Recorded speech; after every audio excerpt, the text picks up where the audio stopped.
Bismillahirrahmanirrahim. Assalamualaikum warahmatullahi wabarakatuh. Sahabatku, berjumpa kembali dalam Ustadz Aris Wibowo Channel. Apa kabarnya hari ini? Mudah-mudahan dalam keadaan sehat walafiat, senantiasa mendapatkan lindungan dari Allah Subhanahu wa Ta'ala. Sahabatku, kembali kita akan melanjutkan kajian kita, yang kali ini kita akan membahas sebuah pertanyaan. Apakah pertanyaannya? Ustadz, apakah keuntungan ketika kita berinteraksi dengan Al-Quran? Baik, pertanyaannya adalah apa sajakah keuntungan ketika kita berinteraksi dengan Al-Quran? Sahabatku, Ramadan sebentar lagi akan meninggalkan kita. Lalu pertanyaannya, apakah hal-hal baik yang sudah kita lakukan pada bulan Ramadan akan juga meninggalkan kita? Sebagai contoh, kebaikan kita membaca Al-Quran apakah selesai di bulan Ramadan, apakah akan berlanjut? Maka harus ada warisan-warisan Ramadan yang bisa kita lakukan setelah bulan Ramadan. Dan amalan yang terbaik, amalan yang ideal di 10 malam terakhir ini adalah sering-sering kita berinteraksi dengan Al-Quran. Ketika kita berinteraksi dengan Al-Quran, apa sajakah keuntungannya? Insya Allah kita akan bahas pada kesempatan kali ini. Sahabatku, ada beberapa keuntungan ketika kita berinteraksi dengan Al-Quran. Yang pertama adalah ketika kita berinteraksi dengan Al-Quran, maka kita akan mendapatkan gelar khairukum man ta'allama al-Quran wa 'allamah. Sebaik-baiknya kalian adalah yang belajar Al-Quran dan mengajarkannya. Ketika kita belajar dan bisa, maka tidak berhenti di situ. Lalu kita harus mengajarkan lagi kepada keluarga kita, kepada istri kita, anak kita, saudara-saudara kita. Dan ini merupakan praktek dari hadis Rasulullah SAW yang berbunyi au ilmin yuntafa'u bih, yaitu ilmu yang bermanfaat. Karena kata Rasulullah SAW dalam sebuah hadis, semua amalan anak Adam akan terputus kecuali 3. Di antaranya salah satunya adalah ilmu yang bermanfaat.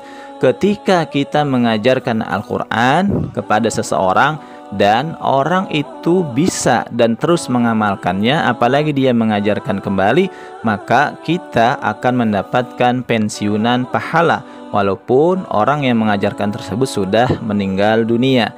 Jadi Bapak Ibu rahimakumullah, yang pertama adalah ketika kita berinteraksi dengan Al-Quran, kita akan mendapatkan gelar sebaik-baiknya dari Allah Subhanahu wa Ta'ala, khairukum man ta'allama al-Quran wa 'allamah. Yang kedua adalah keuntungan ketika kita berinteraksi dengan Al-Quran, maka Al-Quran akan datang pada hari kiamat sebagai pemberi pertolongan atau pemberi syafaat. Sebagaimana Rasulullah SAW bersabda, Iqra'ul Qur'an fa innahu ya'ti yaumal qiyamah syafi'an li ashabih. Ketika kita sering membaca Al-Quran, insya Allah kelak Al-Quran akan mendatangi kita karena kita sering membacanya di dunia. Dia akan memberikan syafaat kepada kita.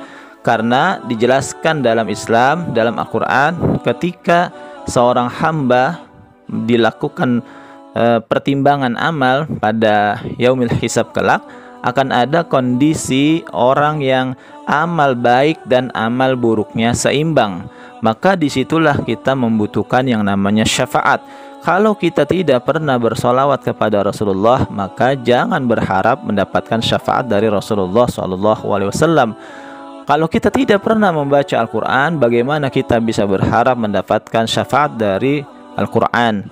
Maka ketika mulai hari ini dan seterusnya kita senang berinteraksi dengan Al-Quran, maka Al-Quran akan datang dan dia akan mengatakan, ya Allah, sesungguhnya si fulan ini telah membacaku selama di dunianya. Dia akan memberikan persaksiannya bahwasannya dia telah sering dibaca di dunia oleh kita.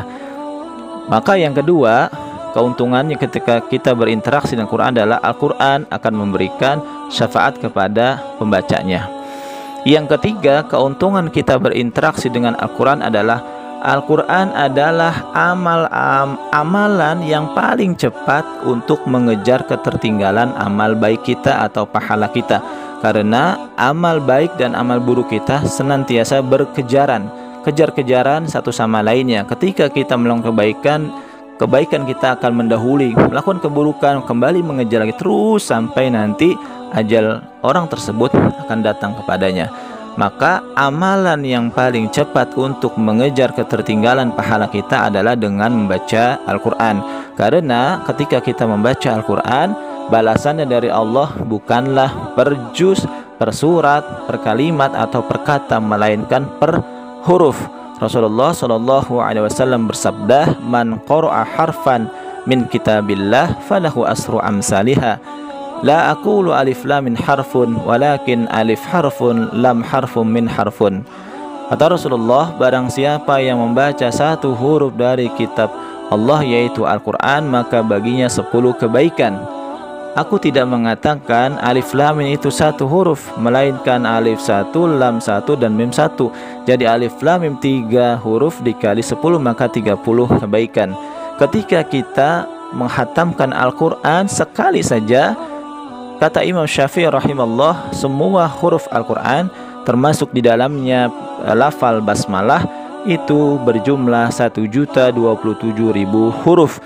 Maka per huruf dikali 10 maka kita mendapatkan 10.027.000 kebaikan dari Allah Subhanahu wa taala ketika kita menghatamkan satu kali hatam Al-Quran. Masya Allah, tabarakallah, begitu besarnya, begitu agungnya ketika kita membaca Al-Quran. Itu keuntungan yang ketiga. Keuntungan yang keempat, sahabatku, ketika kita berinteraksi dengan Quran adalah Al-Quran sebagai syifa, yaitu obat, penyembuh. Wa nunazzilu minal Quran ma huwa sifa'u wa rahmatul lil mu'minin. Jadi ketika kita sedang mengalami kurang sehat, maka adabnya yang pertama adalah kita ingat kepada Allah Subhanahu wa ta'ala, bukan ingat-ingat yang lain, obat atau dokter. Ingatlah kepada Allah, kita ambil air, kita bacakan Al-Quran, kita minum, dengan ikhtiar itu mudah-mudahan Allah hilangkan penyakit kita. Kalaupun tidak hilang, maka berikhtiarlah yang lain, bisa pergi ke dokter atau meminum obat. Tapi sebagai adab yang pertama adalah ketika kita sakit, ingat kepada Allah Subhanahu wa ta'ala. Jangan ketika kita sakit, kita sudah berkeliling rumah sakit, berbagai macam rumah sakit, paranormal, maka ujung-ujungnya baru berobat pada ayat-ayat Quran.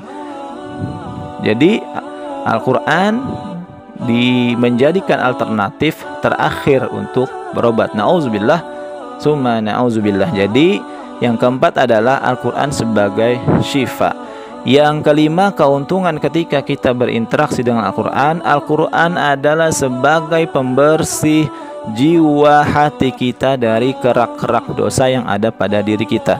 Ketika di antara kita ada yang membaca Al-Quran, baru 5 menit, 10 menit sudah sangat berat mata kita, mengantuk, maka bisa jadi ada kekotoran dalam jiwa kita, ada kekotoran dalam hati kita. Karena Al-Quran adalah nur, adalah cahaya.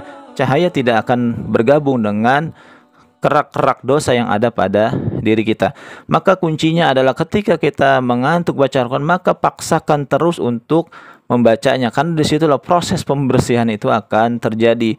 Dalam sebuah ayat Allah katakan, la yamassuhu illal mutakharun. Walaupun ayat ini ada beberapa pendapat imam ahli fikih mengatakan tidaklah menyentuh Al-Quran kecuali orang-orang yang telah bersuci atau berwudu. Walaupun ada tafsiran lain adalah ketika kita membaca Al-Quran, maka Allah akan bersihkan jiwa-jiwa kita, hati kita dari kerak-kerak dosa yang membuat kita berat untuk membaca Al-Quran. Yang terakhir, keuntungan ketika kita berinteraksi dengan Al-Quran adalah orang yang senang membaca Quran, maka dia menjadi keluarganya Allah Subhanahu wa ta'ala. Dalam sebuah hadis, Rasulullah SAW bersabda kepada para sahabatnya, wahai sahabatku, ketahuilah bahwasanya Allah memiliki keluarga. Maka para sahabat bertanya, siapakah keluarganya Allah ya Rasulullah? Maka Rasulullah SAW dalam sebuah hadis bersabda, ahlullah fid dunya alladina yaqra'una al-Quran. keluarganya Allah di dunia adalah yaitu orang-orang yang senantiasa membaca Al-Quran. Maka ketika kita senantiasa berinteraksi dengan Al-Quran, maka kita akan menjadi keluarganya Allah Subhanahu wa Ta'ala. Ketika kita menjadi keluarganya Allah, maka apa yang kita minta, kita mau, Allah pasti akan kabulkan karena sudah menjadi satu keluarga ya Allah Subhanahu wa Ta'ala di dunia. Sahabatku, itulah beberapa keuntungan ketika kita berinteraksi dengan Al-Quran. Masya Allah, begitu manfaatnya bagi kita, baik dunia dan akhirat.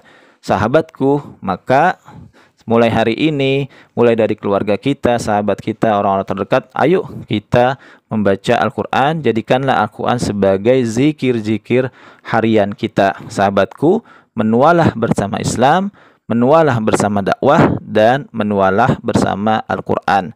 Itu saja yang bisa kami sampaikan. Kurang lebihnya mohon maaf. Sahabatku, jangan lupa untuk like, share, dan subscribe channel dakwah ini. Wassalamualaikum warahmatullahi wabarakatuh.